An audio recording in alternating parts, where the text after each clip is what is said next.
I'm back with another DIY composition notebook planner video, and that's definitely a mouthful. I wanted to show you guys how I track how often I migrate or push my tasks. Specifically, my tasks that I assign to a month or a week. I have a list in the back of my journal right now. I'm keeping my list in the back of my journal so that they don't interfere with my dailies and weeklies over here. Like, I'm finding that that just makes more sense while I'm doing these things, to just keep the weeks flowing next to each other and the days flowing next to each other. It's a lot easier for me to find my days and months, kind of like a normal planner that you would buy at a store. It's just easier to find things that way, and then to have all my lists in the back. And some planners that you would purchase would have, you know, your months and weeks and days in the front, and then like spaces for taking notes in the back or in between those months. So I feel like this makes sense to me. So, but I wanted to show you something that I spoke about in one of my previous videos, is how I'm tracking how often I push a certain task. So let me zoom you in a little bit here. So here I have my tasks from May. And as you can see, you know, I needed to get my grades put in and send school pictures in and things like that. Things that I was able to accomplish. I filled in the grid box next to that task. I filled it in if it was accomplished. And then if it wasn't, I put a little arrow. So here I have grade exams. And I pushed that task to June. And I'm still not actually finished with it. So in July, I graded the exams that I really needed to grade, like the third term exams, I graded those. But the first and second term exams, I still have not officially graded those. I kind of have an idea how my daughters did on those. So it wasn't really necessary for me to report that to the school district at this time. But just for my own records, I wanted to still keep that on my to-do list. I could, you know, just eliminate this now if I really wanted to. But for my own records, I'd like to just know, okay, how did my girls actually do on those exams that we took? So I wanted to go over those with them this month and just talk to them about what they wrote down and why they answered questions a certain way. The way we do tests here, it's a little different than people typically do tests. It's not like, you know, multiple choice or fill in the blank or anything like that. It's a little bit more in depth.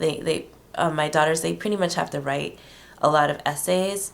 So, you know, we need to read them together and talk about them, and really be able to understand, or for me, I really need to be able to understand that they really understood what it was that they read, and that they weren't just cramming for a test to memorize things, that they really understood the topics that they read, that they covered, that they worked on throughout the year. And that's why this is a little bit more time consuming than just checking off and looking at a multiple choice test.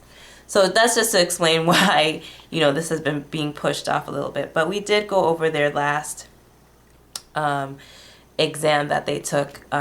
So, you know, and they did pretty well on those. So I'm pretty confident that they did well on the first and second ones as well.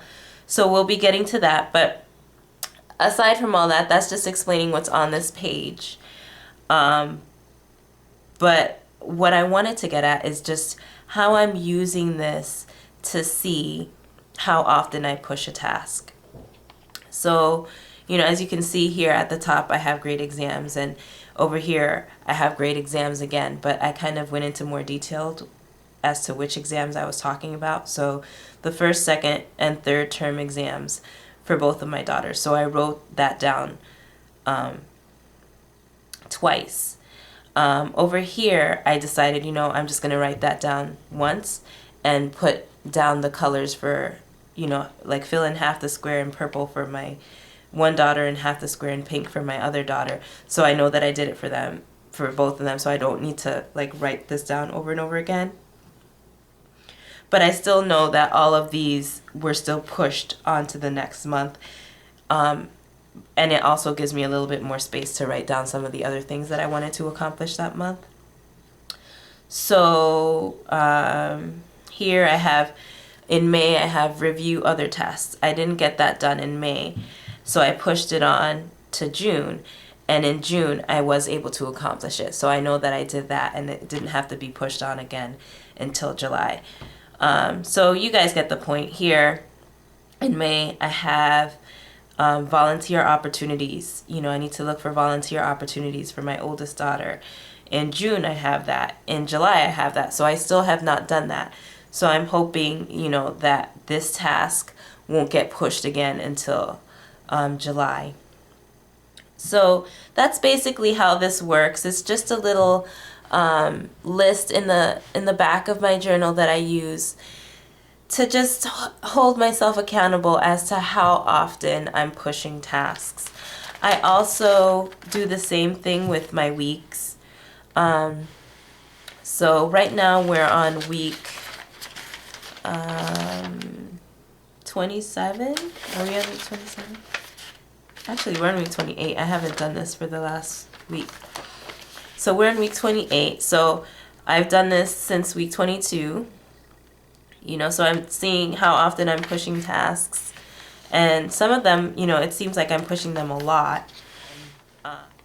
But then here I have, you know, some of the same tasks from the month as well.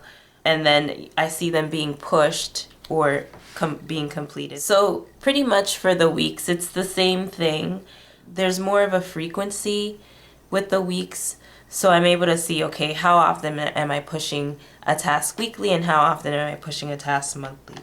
So hopefully once I write all these things down for July and I put it down maybe for the first week in July, then I'm able to see how long it takes me in the weeks of July to actually get those things done.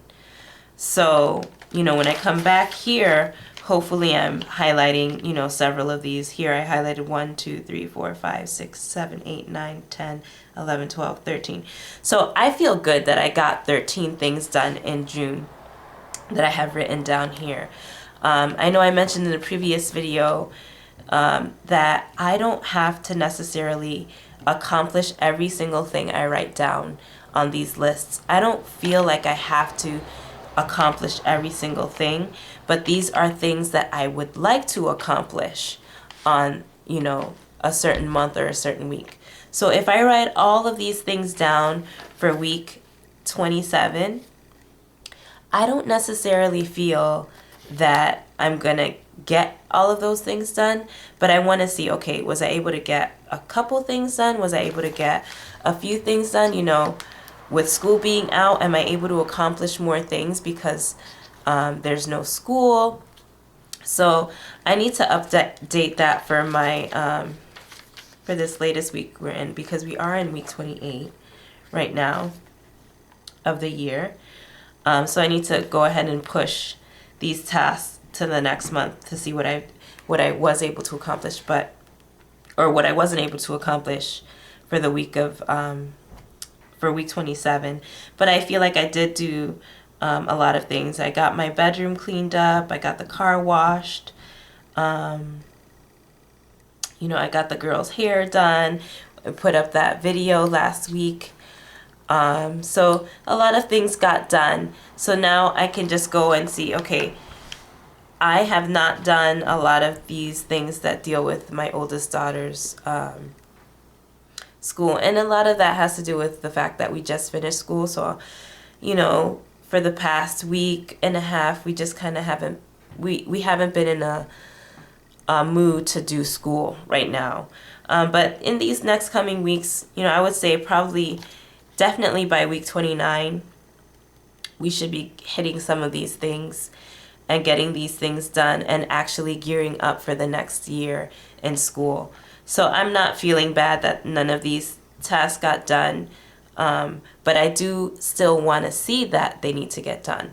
And I want to see that I'm pushing it to the next week, so that I can just be more aware of where my time is going, how often I'm pushing things, and when things actually do need to get done.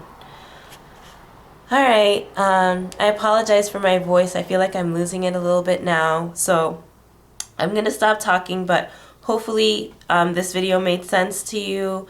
If there's anything else that you've seen in my planner that you'd like to get a closer look at, please let me know. One of the next things that I would like to film is my habit tracking view. That's this page of my journal. I want to go over how I track my habits in my journal and what I want to eventually use this information for. So that's coming up next. So I hope you guys are all having a great day, and I'll see you in the next video. Bye.